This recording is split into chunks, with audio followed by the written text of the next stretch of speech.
nurani kita itu untuk mentaati kebenaran dari manapun kebenaran itu. Ya,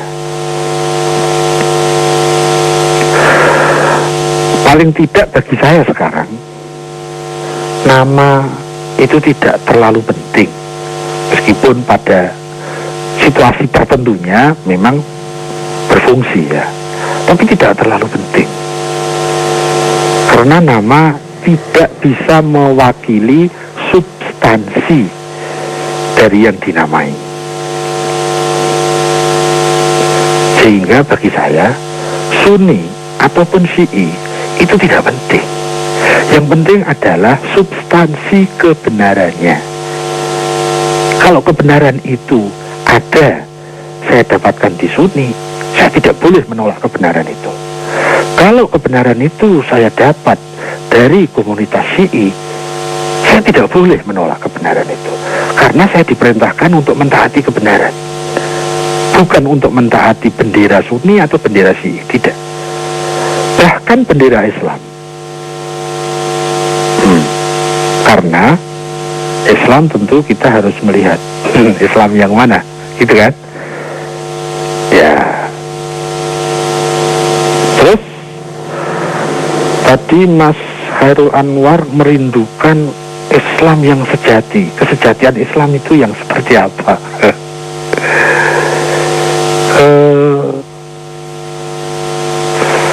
Saya akan mengambil dari perspektif ini, bahwa Islam itu ada yang Islam mutlak dan ada yang Islam relatif.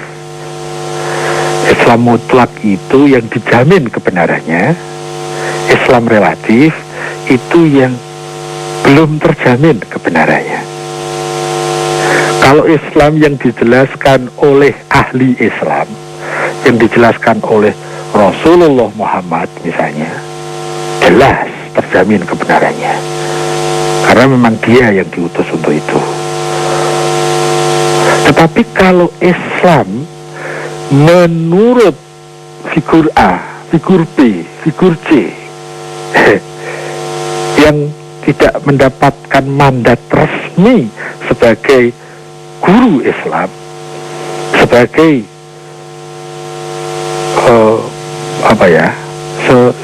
sebagai utusan Tuhan, nah itu kan jatuhnya jadi Islam relatif, belum pasti salah tapi belum pasti benar. Ada istilah lagi, Islam yang sejati atau Islam asli dan Islam yang mirip. Mirip itu pasti tidak sama dengan aslinya. Kalau Anda punya teman mirip Anda, pasti bukan Anda. Kalau Anda yang asli, ya Anda itu. Kalau mirip Anda, pasti bukan Anda. Nah, Islam itu ada Islam yang asli, ada Islam yang mirip Islam.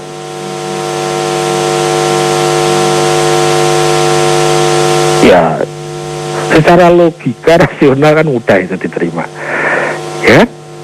Ya, kalau Islam yang ada pada saya, ya pasti Islam yang mungkin masih mirip-mirip saja, belum tentu sesuai aslinya, gitu. Kalau kita merindukan Islam yang asli, ya mari kita berproses menuju ke sana. Kapan sampainya kita tidak tahu. Tugas kita adalah memproses diri untuk ke sana. Proses itu melalui apa? Ya, kalau saya punya kaidah ada 3 yang bisa membawa kita ke sana. Kayaknya sih efisien, praktis, dan itu yang saya pakai. Yaitu 1, saya sering sebut dengan menapak jalan keilmuan. Yang kedua dengan menapak jalan keguruan. Masing-masing ada 3 poin. 1, yang menapak jalan keilmuan itu poin pertama, mari kita taati kebenaran yang kita pahami sekarang. Masing-masing kita kan punya pemahaman tentang kebenaran toh. Menurut kita masing-masing deh, Ayo kita mencoba disiplin mentaati kebenaran yang sudah difahami sekarang. Nah kalau yang belum difahami kan kita nggak bisa taat. Wong difahami saja belum, bagaimana kita bisa mengikuti ilmu itu? Wong belum tahu. Taati kebenaran yang difahami sekarang. Karena kebenaran yang kita pahami itu belum pasti benarnya, masih dalam relatif, sehingga sangat mungkin ada ilmu-ilmu jauh yang lebih bermutu, ada ilmu-ilmu yang sekarang kita belum tahu, yang bisa jadi jauh lebih bermutu, jauh lebih tinggi nilainya. Sehingga poin pertama tadi harus diikuti dengan poin kedua. Sambil kita mentaati kebenaran yang saya yakini sekarang, nah, sambil mencari kebenaran yang lebih tinggi, lebih bermutu. Nah, untuk mencari, kalau kita sudah terkena fanatisme mazhab, ya sudah, kita sudah dibatasi tempurung mazhab itu. Tapi kalau kita, yang penting itu kebenarannya, bukan nama mazhabnya. Dari manapun kalau benar, kita harus ambil kebenarannya. Dari manapun kalau salah, kita harus tidak boleh mengambil. Ya, kalau kita bisa fair play seperti itu, kita tidak akan terlalu dipusingkan oleh NU, Muhammadiyah, Sunni, Syiah, tidak terlalu pusing deh. Yang penting bisa dibuktikan kebenarannya apa tidak. Dari manapun, kalau benar, saya bisa memahami kebenarannya, saya harus ambil. Ya. Kalau kita sudah menemukan ilmu yang lebih tinggi, kita ikuti dengan poin ketiga. Kita harus punya nyali, kita harus berusaha berani untuk berpindah dari ilmu sebelumnya kepada ilmu yang lebih bermutu, dari kebenaran sebelumnya kepada kebenaran yang lebih bermutu. Sehingga kembali ke poin A, mari taati kebenaran yang saya pahami sekarang. Sambil nyari lagi. Jadi kita harus selalu terbuka, harus selalu fair. Ya. Begitu kita sudah dikooptasi oleh sebuah komunitas madhab, wah sudah, tenaga kita akan menurun drastis untuk proses itu.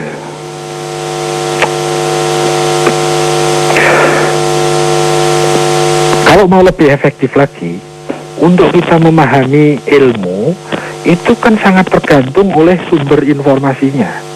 Kalau sumber informasinya bermutu, kita akan mendapatkan ilmu yang bermutu. Kalau sumber ilmunya itu acak-acakan, kita tidak efektif untuk belajar. Jadi sumber informasi itu sangat penting.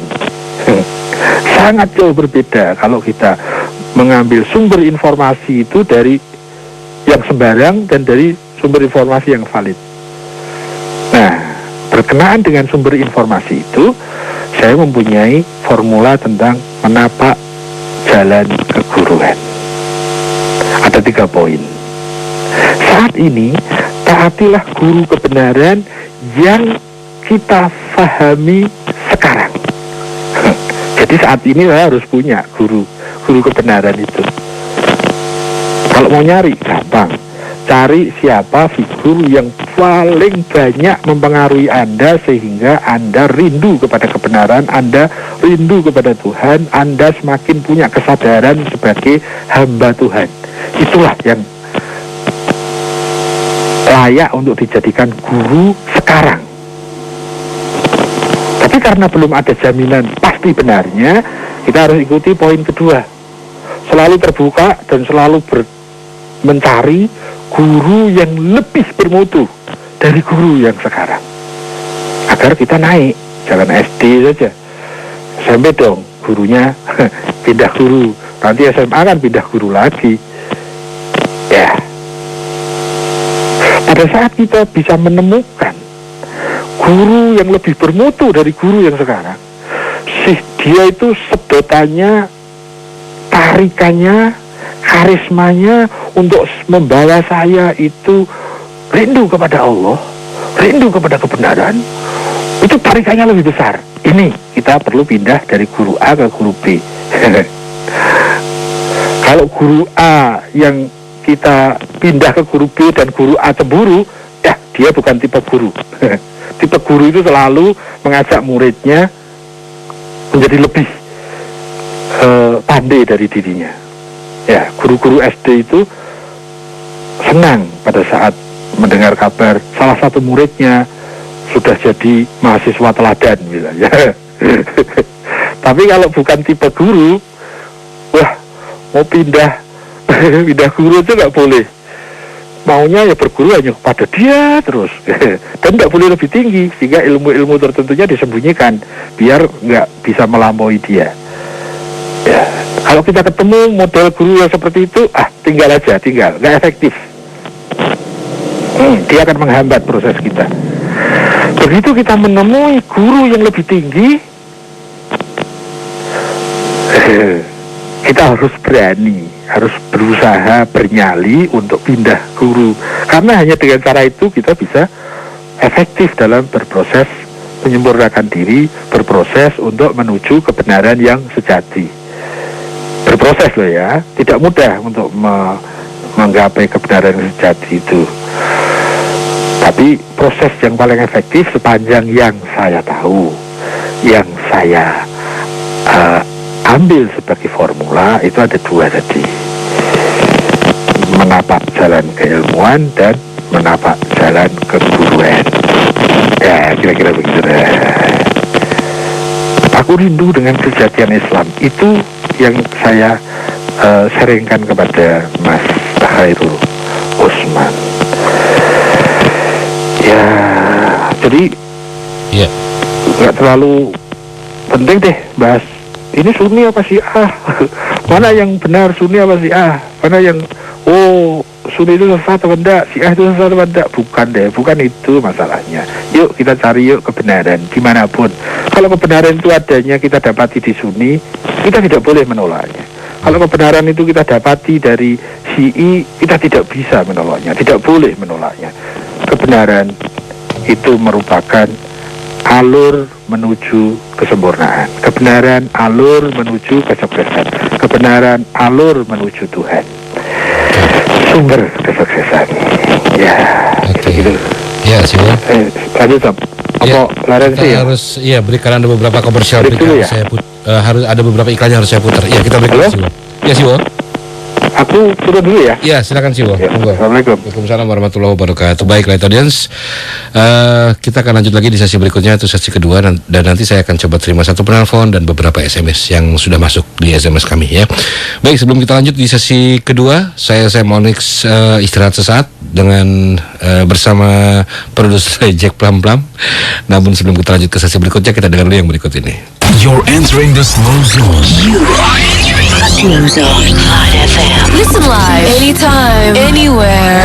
You can enjoy 24 hours streaming on www.litefmjakarta.com. Provided by Central Online. Central Online. MNC Tower lantai 3 Suite 305 Jalan Kebun Siri nomor 17 sampai 19 Jakarta. Telepon 021-2355-0235. Fax 021-391-7700. Central Online, the most reliable internet. Hello baby. Halo ayah, halo bunda. Si baby sekarang udah bisa apa? Dia tuh udah bisa mainin iPad papanya. Anaknya tuh penasaran banget. Kalau lagi pup nih, dia udah bisa ketawa sendiri. Aku juga kaget, kok bisa? Amazing banget rasanya. Seneng liatnya. Jam 5 dia udah bangunin papanya sama aku dan bilang gini, bangun, emangnya gak kerja?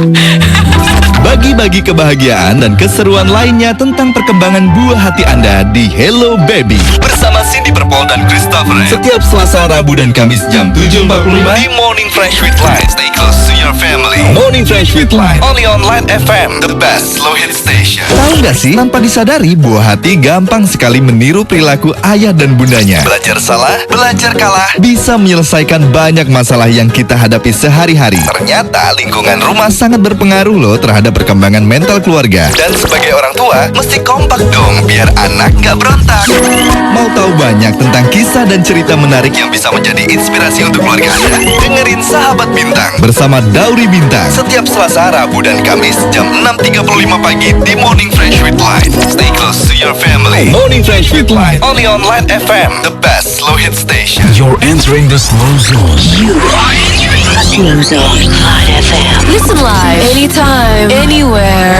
You can enjoy 24 hours streaming on www.litefmjakarta.com. Provided by Central Online. Central Online. MNC Tower lantai 3 Suite 305 Jalan Kebun Sirih nomor 17 sampai 19 Jakarta. Telepon 021 2355 0235. Fax 021 391 7700. Central Online, the most reliable internet. 1-1-5-8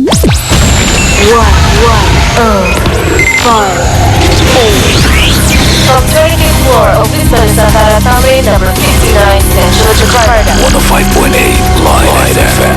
The colors of your life. Welcome to 105.8 Light FM. The best slow hit station. Listen.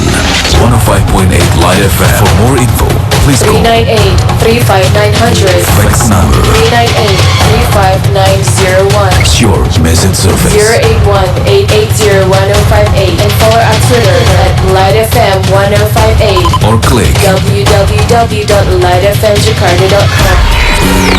The best slow hits station 105.8 Light FM. Berproses menuju kesejatian diri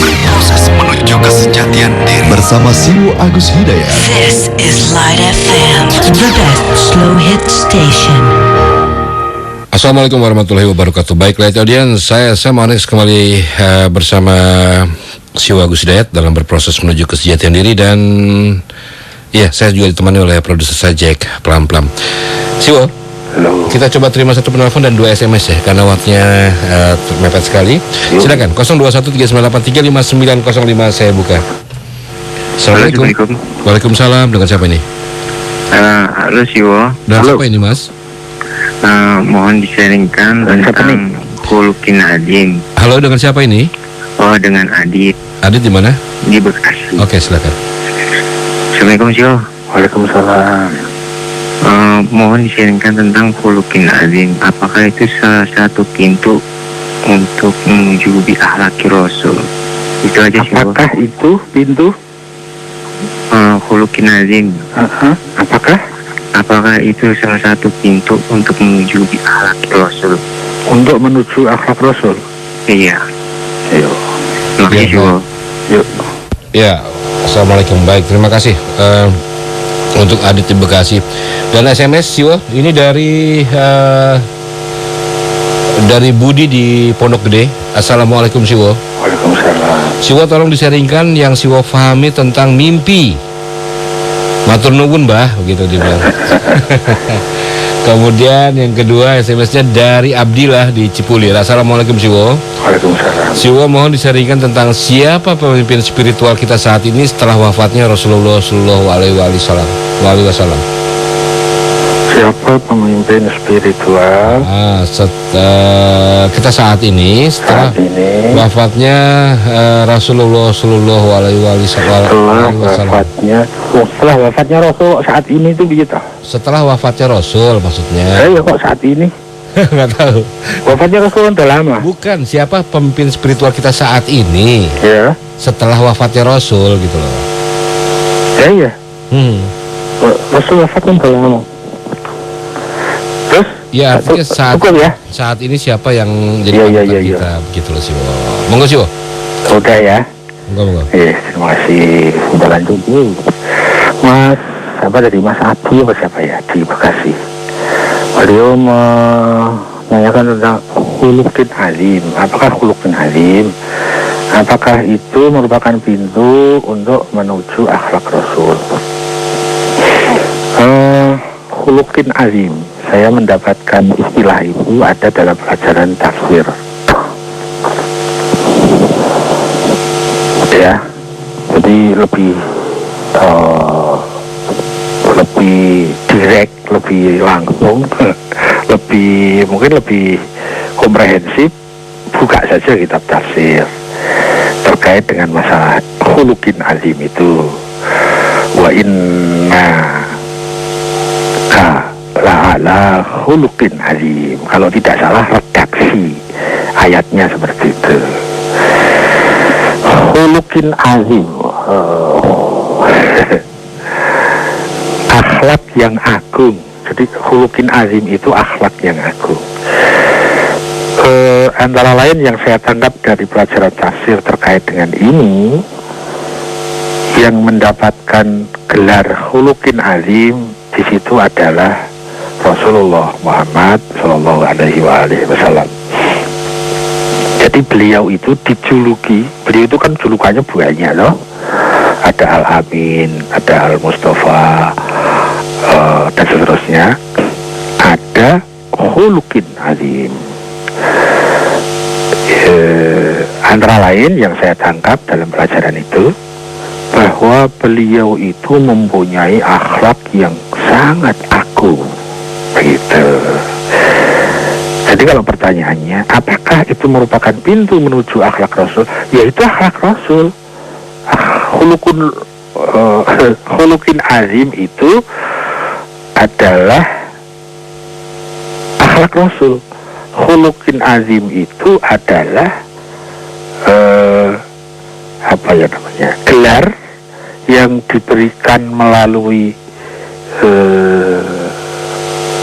wahyu, bahwa beliau itu yang berakhlak agung, khuluqin azim, gitulah.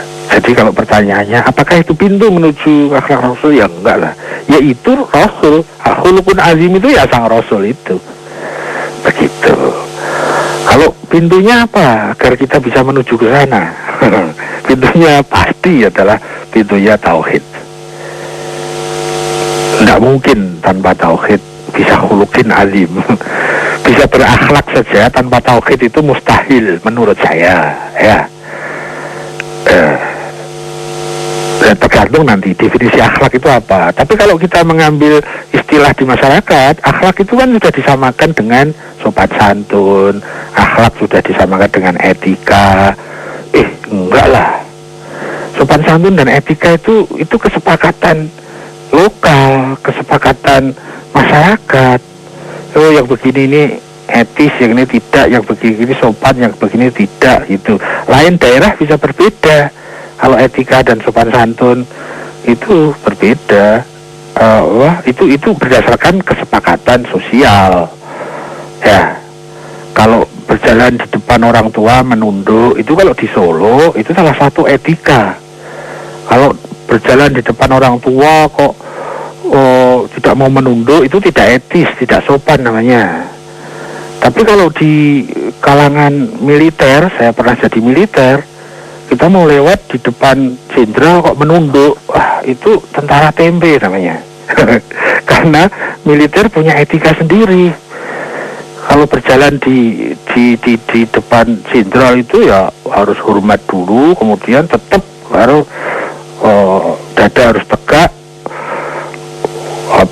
pandangan muka lurus. Begitu. Ya, itu masalah etika. Sayangnya kalau kita mendefinisikan akhlak ini, kita mengambil istilah masyarakat. Ya pasti saja tidak relevan. Ini masalah agama kok ngambilnya dari istilah masyarakat. Ya nggak connect. Kita mau membahas istilah-istilah yang ada di komputer, tapi kita ngambilnya yang ada istilah di tukang batu, yang nggak connect. Kalau mau memahami istilah agama, ya kita mengambil istilahnya dari agama, jangan dari masyarakat. Karena masyarakat itu istilahnya terbentuk sesuai dengan mutu masyarakat itu. Ya begitulah. Nah, akhlak itu yang saya tahu bukan sekedar sopan santun atau etika, sama sekali bukan. Tetapi ini sebatas yang saya tahu loh, ya. Jadi apapun aktivitas atau sikap yang landasannya itu tauhid dan cara sikapnya menggunakan syariat. Jadi akhlak adalah pelaksanaan syariat berdasarkan tauhid. Itulah akhlak. Dan akhlak akhlak itu dominasinya ada pada Tuhan. Jadi kalau orang tidak bertuhan itu tidak ada hubungannya dengan akhlak. Akhlak itu aktivitas sang kholik, aktivitas sang makhluk menuju sang kholik. Hubungan benang merah antara makhluk dengan kholik itu saya pahami sebagai akhlak. Ya, makhluk naik ke kholik, itulah akhlak. Jadi akhlak itu bisa macam-macam. Contoh akhlak itu sang Rasul tadi loh, yang sudah diberi gelar akhlak khuluqin azim. Jadi berdirinya, duduknya, tidurnya, jaganya, damai dan perangnya, semua yang dilakukan oleh sang Rasul itu adalah demonstrasi akhlak yang azim. Ya. Jadi akhlak itu bisa juga dengan perang, ya. Kalau perangnya perang suci, perangnya adalah perang tauhid, ya. Jadi misalnya kita berdebat dalam rangka kita mengadu argumentasi, sepanjang di situ tidak ada ego main, sepanjang di situ tidak ada arogansi, tujuannya adalah dalam rangka melaksanakan perintah Tuhan untuk mencari kebenaran. Ya, jadi debatnya bukan debat kusir. Itu juga kalau tujuannya Allah, niatnya Allah, caranya dengan cara Allah. Debat itu juga salah satu bentuk akhlak. Ya, jadi akhlak itu adalah pelaksanaan syariat dengan semangat tauhid. Ya, itulah akhlak. Nah, kalau tauhidnya nggak ada, ya nggak ada hubungannya dengan akhlak. Akhlak itu dominasinya ada pada al-khaliq, aktivitasnya ada pada makhluk dengan sistem dan cara-cara tertentu yang itu yang disebut dengan akhlak. Ya, tapi itu kan menurut yang saya pahami, jangan tergesa diterima, jangan tergesa ditolak. Begitu Mas yang di Bekasi. Lanjut ke Mas Budi di Pondok Gede. Mohon disaringkan apa yang menurut Siwa terkait dengan masalah mimpi.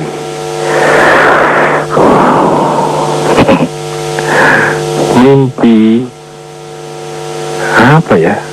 Begini aja deh lah.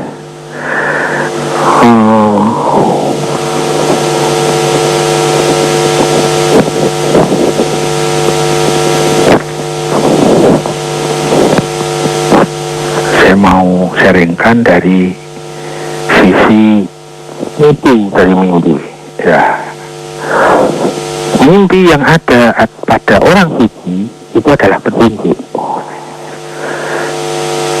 Sementara mimpi yang ada pada orang yang tidak suci, ya, saya mengistilahkan yaitu bunga orang tidur saja. Bagi saya yang belum sampai mencapai makom orang suci itu, kalau saya punya mimpi, maka saya akan melihat begini. Seharian ini saya lebih dekat kepada kesucian atau saya mengotori hal-hal tertentu hari ini. Ya, jadi kalau misalnya begini, malam-malam saya bangun dari mimpi. Nah, yang pertama saya pertanyakan adalah, sehari ini sebelum mimpi, itu saya lebih dekat kepada kesucian apa kekotoran? Kalau saya lebih dekat dengan kesucian, maka mimpi ini bisa jadi adalah sebuah informasi yang bermutu bagi saya. Tapi kalau hari ini saya lebih banyak kekotorannya, tidak terkait kehidupan saya dengan dominasi Tuhan, saya hidup sehari ini dengan ego saya sendiri, mimpi apapun akan saya abaikan, tidak mempunyai mutu deh. Ya, itu aja deh yang kita sharingkan tentang mimpi. Terakhir dari Mas Abdullah di Cipulir, siapakah pemimpin spiritual saat ini atau mungkin begitu, atau setelah wafatnya Rasulullah Shallallahu Alaihi Wasallam. Pemimpin spiritual.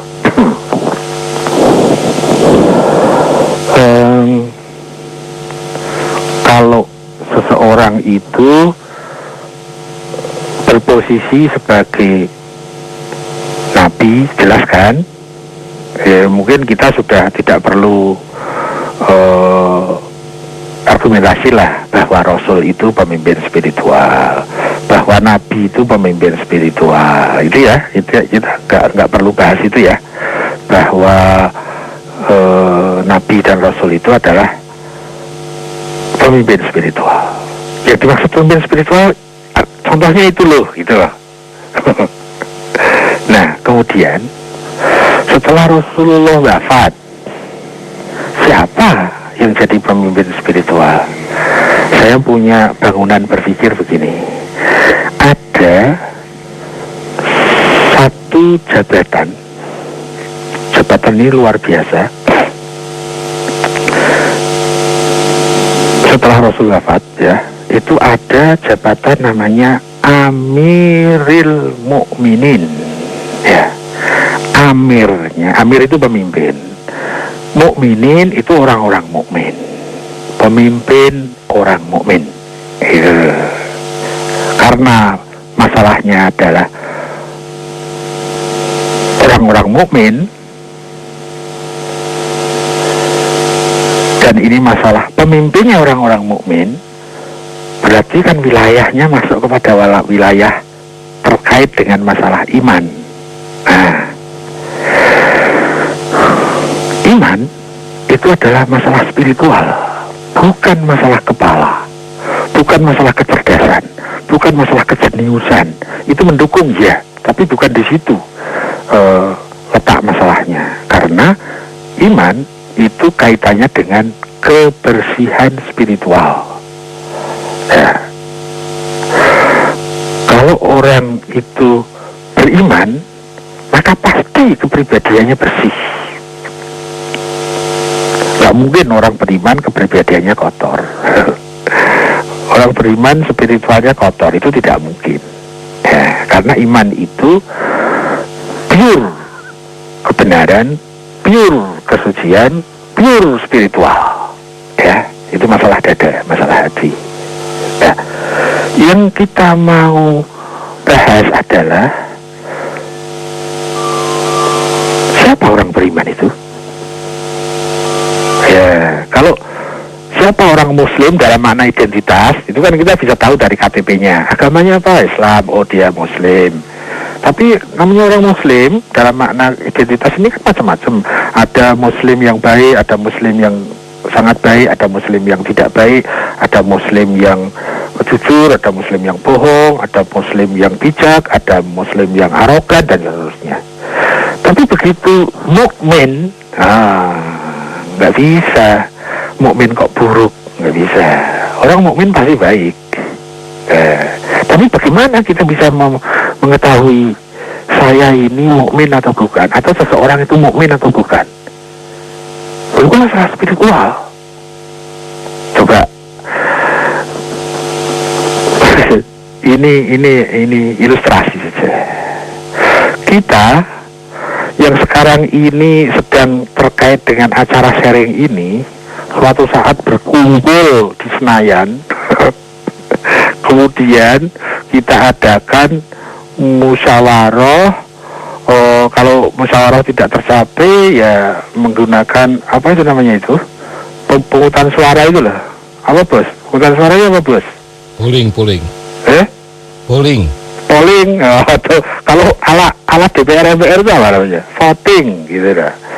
Polling itu kan ala Light FM. Kalau ala Dewan itu namanya voting gitu ya. Coba kita milih siapa yang beriman, bisa nggak? Kita berkumpul, kemudian kita musyawarah memilih siapa salah satu di antara kita, salah satu saja yang beriman. Nggak bisa, karena beriman dan tidaknya seseorang itu tidak bisa berdasarkan voting, polling atau musyawarah, tidak bisa. Iman dan tidaknya seseorang punya kriterianya sendiri, tidak berkaitan dengan banyaknya suara. Kalau voting polling itu kan berdasarkan banyaknya suara kan. Kalau musyawarah berdasarkan kesepakatan, nggak bisa. Meskipun disepakati oleh seluruh dunia bahwa saya ini mukmin, tapi ternyata saya tidak mukmin, ya kesepakatan itu salah. Mukmin dan tidak mukmin itu punya kriterianya sendiri, tidak bisa melalui kriteria banyaknya suara, tidak bisa. Itu tentang mukmin. Maksud saya apa kok bahas ke situ? Maksud saya begini, baru kita untuk menetapkan siapa orang mukmin saja sulit. Tidak bisa dengan cara-cara voting, apalagi menentukan siapa pemimpinnya orang mukmin. Itu maksud saya begitu. Loh, kalau menentukan siapa yang menjadi Amirul Mukminin dengan cara musyawarah, ya nggak bisa lah. Dengan cara pemilu, ya tidak bisa, karena itu bukan validatornya, bukan alat ukurnya itu. Lalu alat ukurnya apa? Itu kan yang menjadi menarik pada pertanyaan ini. Siapa yang menjadi pemimpin spiritual? Kalau saya tadi menggunakan perspektif dengan jabatan Amirul Mukminin, amirnya orang-orang mukmin, pemimpinnya orang-orang mukmin. Nah, orang-orang mukmin itu punya kriteria sendiri, bukan dari banyaknya suara, bukan dari hasil voting. Karena ini masalah spiritual, masalah keimanan. Itu baru orang mukminnya. Lah kemudian pemimpinnya orang mukmin, kita mengetahui dari mana? Kalau dari hasil voting, ya nggak bisa. Gitu. Kalau pemerintah, pemimpin administratif, ya, atau nanti disebut juga misalnya dalam bahasa terbatas disebut sebagai khalifah, bisa atas dasar syuro, bisa atas dasar voting kesepakatan umat, bisa jadi khalifah. Tapi kalau jadi Amirul Mukminin tidak bisa dengan musyawarah. Ya, karena musyawarah itu rentan dengan apa ya? Relativitas. Sementara kalau mukmin itu hal kemutlakan. Pemimpin orang mukmin pasti yang paling mukmin. Gitu kan? Tapi kalau hasilnya musyawarah, orang yang tidak mukmin bisa jadi pemimpin orang-orang karena hasilnya banyaknya suara atau kesepakatan musyawarah atau polling atau voting. Nah, ini yang mungkin akar masalahnya ada di sini. Jadi untuk memahami siapakah pemimpin spiritual, itu mekanismenya tidak bisa dengan polling, voting, kesepakatan, itu tidak bisa. Nah terus kita coba, kenapa Rasulullah Muhammad itu jadi Rasul? Otomatis pemimpin spiritual. Kenapa? Apakah dari musyawarah? Apakah dari kesepakatan? Apakah dari polling? Apakah dari voting? Tidak kan? Nabiullah Isa, apakah karena banyaknya pendukung maka dia jadi Rasul? Apakah hasil kesepakatan Romawi waktu itu sehingga dia jadi Rasul? Tidak juga kan? Tapi tetap juga dia menjadi wakil Tuhan, dia menjadi pemimpin spiritual. Lalu apa kriterianya? Ya, berdasarkan penunjukan dari atas. Atasnya Rasul siapa? Tuhan. Nah kalau yang melanjutkan Rasul sebagai pemimpin spiritual, Amirul Mukminin, siapa yang harus menunjuk? Yang menunjuk ya atasnya. Siapa? Ya Tuhan. Hah? Karena atasnya Tuhan lah. Atau bisa jadi melalui wakil-wakil Tuhan, melalui Rasul. Itu mekanismenya. Jadi kalau ingin tahu siapa pemimpin spiritual saat ini, kita harus membangun pikirannya begini. Siapa yang ditunjuk oleh Allah? Ya, yang menjadi wakil Allah. Namanya Rasul. Kemudian siapa yang ditunjuk oleh Allah melalui Rasulnya menjadi wakil Rasul? Itu namanya Amirul Mukminin. Terus siapa setelah itu? Siapa yang ditunjuk oleh Allah melalui penunjukan atasannya, yaitu Amirul Mukminin. Oh, wakil Amirul Mukminin itu siapa? Sehingga begitu seterusnya sampai kita mengenal figur yang di depan kita. Tapi atas dasar tunjukan itu. Tapi tunjukan itu tidak mudah karena sifatnya spiritual sih. Seperti tunjukan, oh seseorang itu Rasul, kan nggak mudah kan? Kita harus buktikan dengan kriteria tertentu bahwa dia ini benar-benar Rasul. Bukan Rasul yang hanya seperti Rasul atau Rasul yang imitasi ngaku-ngaku Rasul. Kan nggak mudah. Sama dengan ingin mengetahui siapa pemimpin spiritual sekarang. Dan itu sifatnya tidak dibatasi oleh ruang dan waktu, tidak dibatasi oleh geografis negara misalnya. Enggak dong, karena ini masalah spiritual. Kalau dibatasi oleh geografis negara, itu mungkin kaitannya dengan presiden, perdana menteri, atau kalau dalam sejarah itu ada namanya khalifah. Nah, khalifah itu pemimpin administratif yang diangkat oleh masyarakatnya. Beda dengan Rasul. Tidak. Rasul tidak diangkat oleh masyarakatnya, tapi diangkat oleh Tuhan. Nah, pemimpin spiritual juga begitu. Diangkat oleh Tuhan, bukan oleh masyarakatnya. Ya. Di dalam pembahasan menggunakan istilah-istilah tertentu, pemimpin spiritual setelah Rasulullah wafat itu yang dihubungkan dengan Amirul Mukminin misalnya dan seterusnya, itu disebut dengan imam. Pangkatnya imamah. Nah, disinilah terletak bedanya antara khilafah dan imamah. Kalau imamah itu cenderungnya kepada masalah kepemimpinan spiritual, sementara kalau khilafah, khalifah itu, khalifatul Rasul, itu cenderung kepada bentuk kepemimpinan administratif. Dia diangkat berdasarkan kesepakatan. Tapi kalau imamah, Amirul Mukminin, itu masalah spiritual dan tidak diangkat dari berdasarkan kesepakatan, tapi berdasarkan dari tunjukan spiritual. Itu deh yang terpenting. Kalau kita bisa memahami ini, maka tidak ada lagi pertengkaran antara Sunni dan Syiah. Begitu banyak pertengkaran Sunni dan Syiah, antara lain karena ada mispersepsi tentang apa itu khalifah dan apa itu imamah, dan dianggap sama. Padahal beda. Khalifah itu punya definisi sendiri, imamah punya definisi sendiri.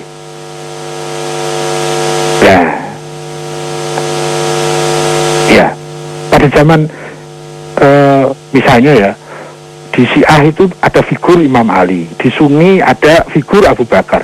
Tidak bertengkar kok,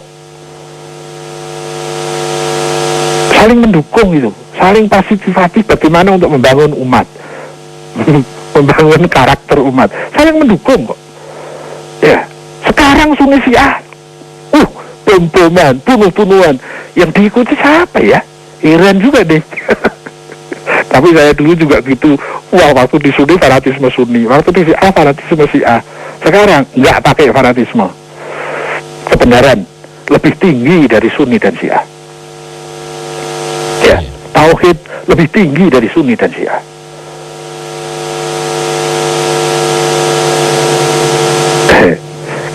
Kalau kita mau belajar, yuk kita terbuka. Belajar sunnah, belajar Syiah. Belajar ahlu sunnah, belajar Syiah. Ada kebenarannya, ambil kebenarannya. Ada tidak kebenarannya, jangan khawatir untuk menolak. Karena menolak yang batil itu kewajiban. Enak kan? Lebih enak daripada kita bertengkar, ini Sunni, ini Syiah. Alah, Itu kan cuma bendera, cuma nama, cuma sarana. Tapi kalau sarana itu membuat kita destruktif, kita yang salah. Tapi kalau sarana itu membuat kita bisa membangun kesempurnaan diri, itu yang semestinya. Ya, itulah. Jangan kita terjebak oleh sarana, menghancurkan substansi. Ya, itu yang kacau. Aduh, capek sih, Bu? Waktunya habis ya? Habis sih, Bu. Ya beneran dong, aku capek. Iya sih, Bu. Insya Allah kita minggu depan ketemu lagi sih, Bu ya. Kita lihat nanti ya. Oke, insya Allah. Ya. Kapan jadi mampir? Waduh, mampir kemana sih, Bu? Tahun baru ini mampir. Oh gitu. Ya, insya Allah nanti sih, Bu. Kita kabar-kabarin lah, ya. Insya Allah itu serius. Iya, insya Allah harus. Insya Allah itu wajib diupayakan. Iya, insya Allah harus diupayakan. Bukan harus, wajib. Wajib, ya wajib. Wajib militer sih, Bu. Ya, jadi Anda punya kewajiban baru. Amin. Maka jangan hati-hati dengan istilah insya Allah ya. Ya, siap. Komandan. Kalau nggak serius jangan dipakai deh. Siap, Komandan. Ya, saya turun dulu. Terima kasih teman-teman dan mohon maaf atas kekurangannya. Semoga kita dipersaudarakan dalam Tuhan. Amin. Assalamualaikum warahmatullahi wabarakatuh. Waalaikumsalam warahmatullahi wabarakatuh. Terima kasih si Wagus Hidayat atas sharingnya malam hari, dan insya Allah Light Audience minggu depan di jam dan waktu yang sama kita akan kembali sharing ya bersama si Wagus Hidayat. Baik, saya Sam Onyx dan juga produser saya Jack Plam mohon diri. Kita ketemu lagi dalam Light at Night beberapa saat ke depan ya. Light Audience, dari Mutiara Hikmah dikatakan bahwa seseorang yang melihat kebaikan dalam berbagai hal berarti memiliki pikiran yang baik, dan seseorang yang memiliki pikiran yang baik berarti mendapatkan kenikmatan dari hidupnya.